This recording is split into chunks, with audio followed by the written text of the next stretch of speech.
Meron ka bang nilook forward sa buhay? Sana naman ay meron. Pero kung wala, pakinggan mo ang second part ng ating series na Jesus is Coming Back. Ang pagbabalik ng hari. Kadalasan kapag ang kwento or movie ay may kasamang salita o concept na The Return, kaabang-abang ito. Alam mo kung bakit? Dahil babalik na ang paboritong hero.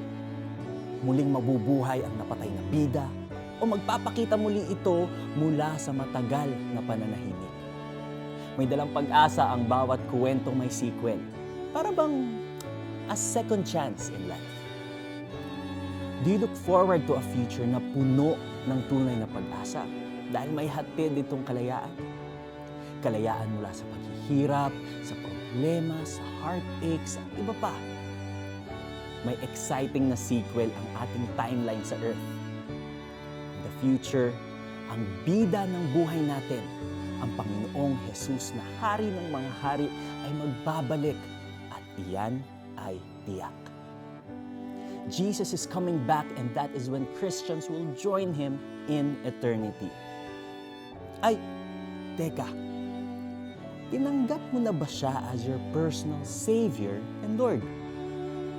That's the first step para maranasan mo ang eternity with Jesus Christ. Kung tinanggap mo na siya, isabuhay mo na ang iyong pagkakristyano.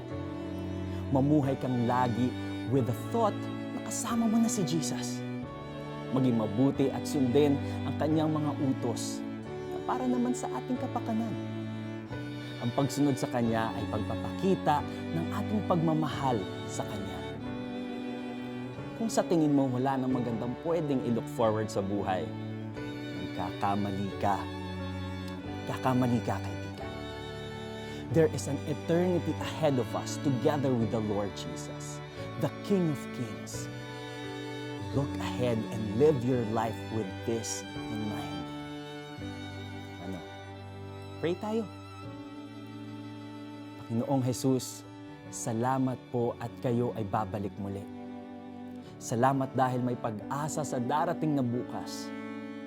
Tulungan ninyo akong mamuhay ng may katapatan sa inyo. Amen. Para naman sa ating application, basahin ang 1 Timothy 6 verses 11 to 19. Piliin ang mga habilin ni Pablo kay Timoteo at ituring mong ito rin ay para sa iyo. Pag-isipan kung paano mo isasapamuhay ang mga habiling ito habang hinihintay mo ang pagbabalik ni Jesus. Iniuutos ko sa iyo sa pangalan ng Diyos na nagbibigay buhay sa lahat at sa harapan ni Kristo Jesus na nagbigay ng mabuting patutuo kay Poncio Pilato. Sundin mong mabuti ng may katapatan ang mga iniutos sa iyo hanggang sa pagbabalik ng Panginoong Hesukristo. 1 Timothy 6 verses 13 to 14.